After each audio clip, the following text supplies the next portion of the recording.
Hello, Hola, Konnichiwa, Salaam, Ciao Namaste. Peace to all. This is the Pink Elf in the Room conversation. And what we will be discussing for today is about being alone, the experience of being alone. And what exactly do I mean by that? To put in simple terms, in a sense,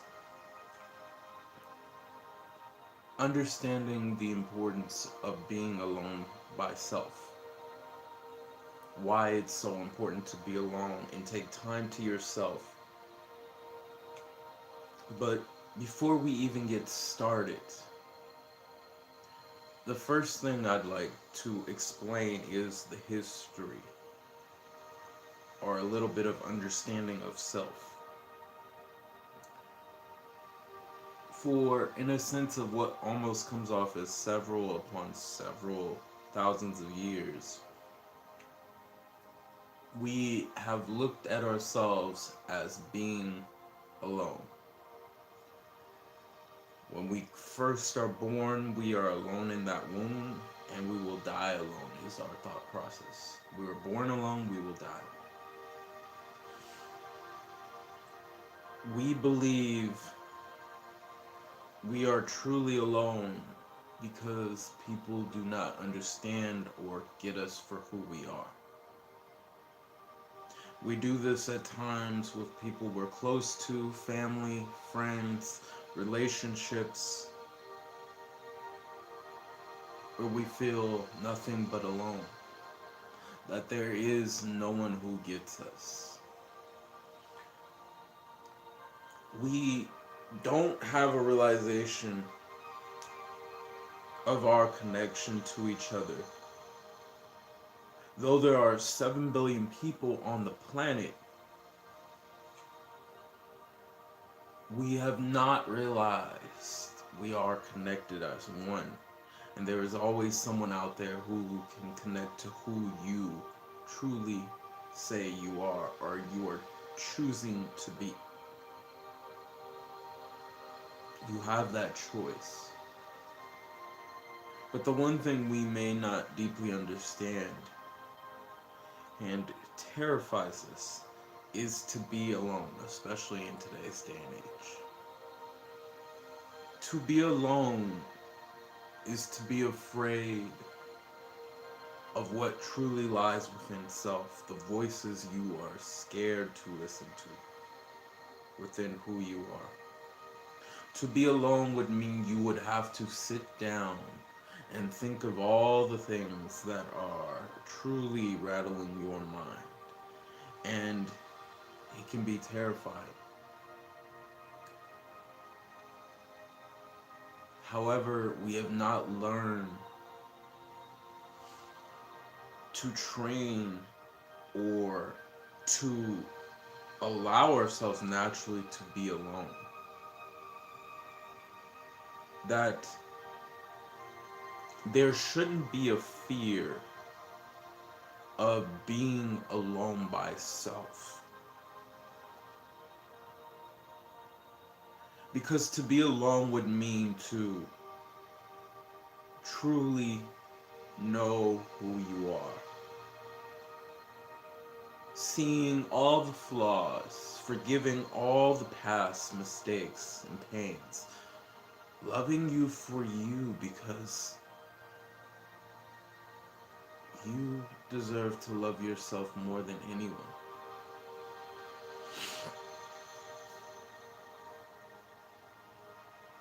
Being alone is a part of the experience as to who you are and getting to know self. Driving self forward, evolving self.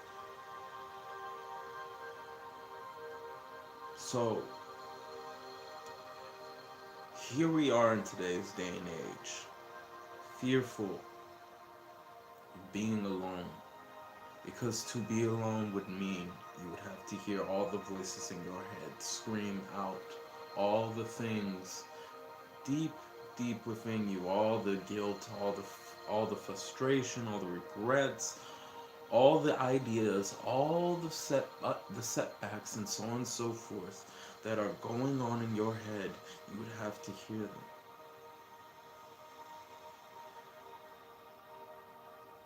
But many of us do not realize how important this is to hear these parts of who you are and to accept these parts to grow past it. We sometimes try to block it out by using drugs, alcohol, other substances, or other things that we grow addictive to keep this away as though it was like a boogeyman, per se.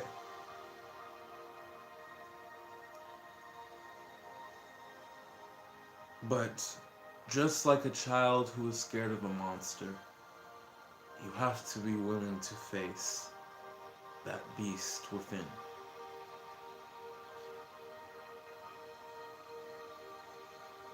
Because the truth is, you have to understand why to self this is important to be alone. And the question then is, why is it important to be alone? It's, in my experience, it's important to be alone because it allows you to seriously get to know you for you. Not allowing anything to distract you, not allowing you to feel like, I don't know about this or that, or should I do this or that, or try to block all the loud noises in your head or whatnot, but listening to it, accepting it, and fighting for you.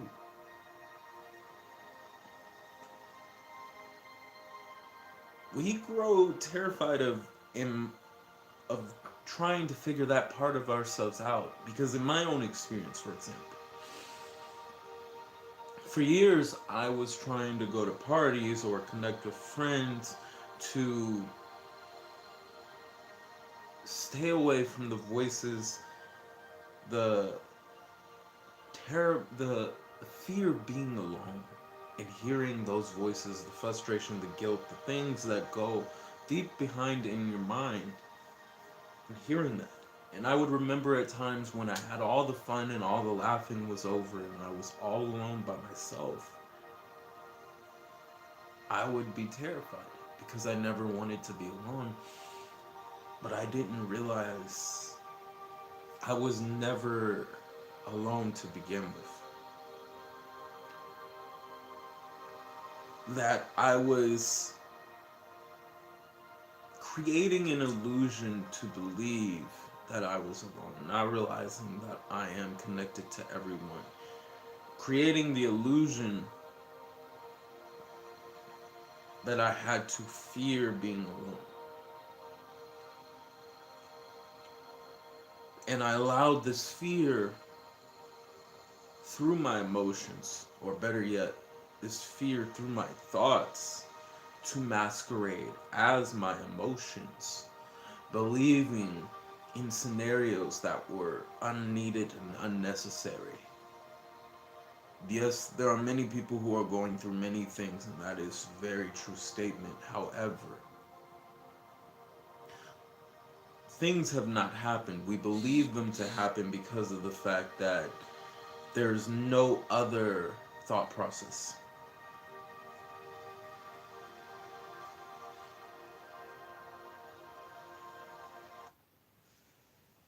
Hold on just a sec, you guys.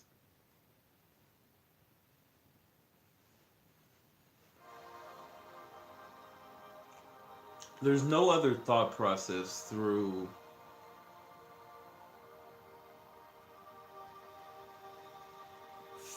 getting past our thoughts and what we feel within. And that is where you have to sit down and take time to yourself. What helped me in my experience was meditation. Sitting down with myself and actually being silent. And at times I'd realized I had my own solutions to problems that I was so fearful of. We again have thought processes. of scenarios that we play out in our mind of possibilities of what will happen instead of simply facing that which we may be terrified of facing.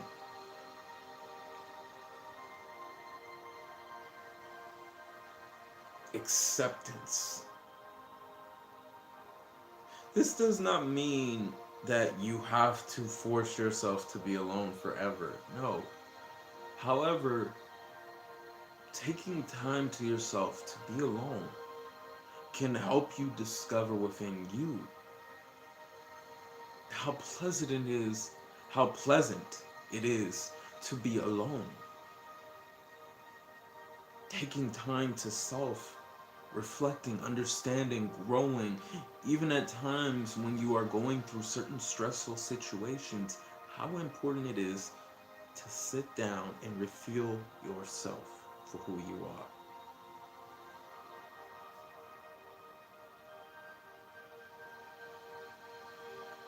Being alone, what it meant to me was not that, no, it no longer stood for what being terrified of being alone. It stood for time I needed to understand self, to time I needed to refuel my energy. This can be very much important to people, especially if you are an empath, which is simply, in simple terms, meaning you can feel other people's emotions. And empaths, this is why many of them take time to themselves, including myself, being an empath, one way or another. Taking time to yourself to realize who you are and grow who you are is vitally important. But now the question next is, what does this have to do with the soul? What it has to do with the soul is simply realizing you are not alone.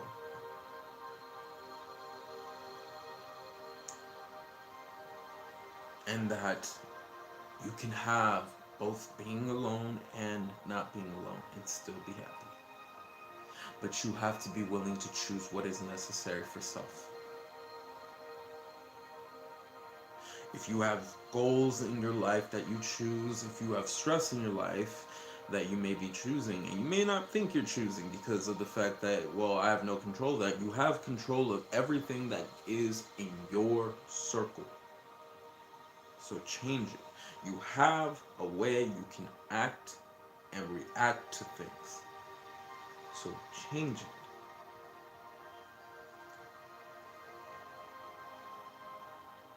In my own experience, I've made my choices of who I'm around.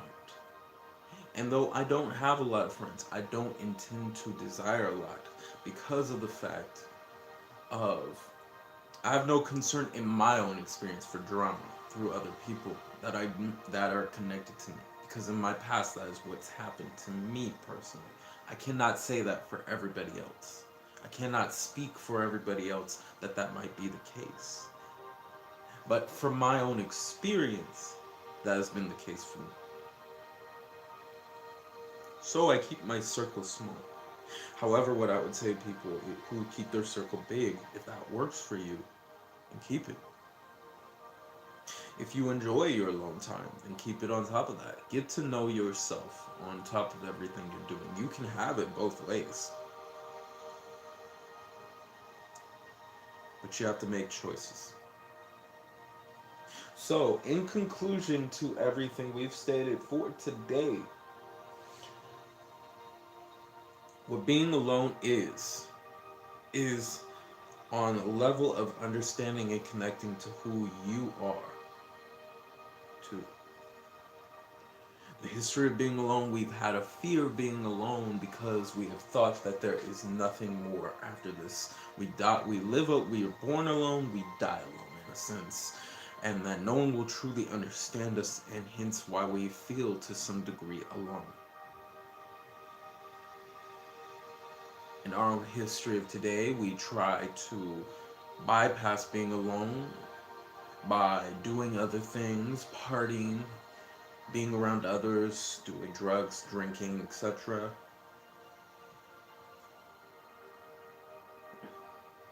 Because to us, the fear of being alone is like the boogeyman. To hear those voices in the back of your head that you desire so much not to hear, you are in a sense trying to get outside of your body instead of experience it by being who you are now. And that the reason why it connects the soul is because you are not truly alone. When you understand that you are all one and you are all connected, your ideology of things around you will change and you will realize that you can be around people and you can be alone and get to know yourself as well. Because as you do that, certain situations, certain scenarios will be much different because you will realize how they impact self and how you will act in that moment. So be who you truly are, as beautiful, as magnificent, as divine, as creative beings, as the gods, the goddesses, and the creators within. So, to everybody out there, have a good morning, a great afternoon, and a fantastic evening. To everybody out there, peace and namaste.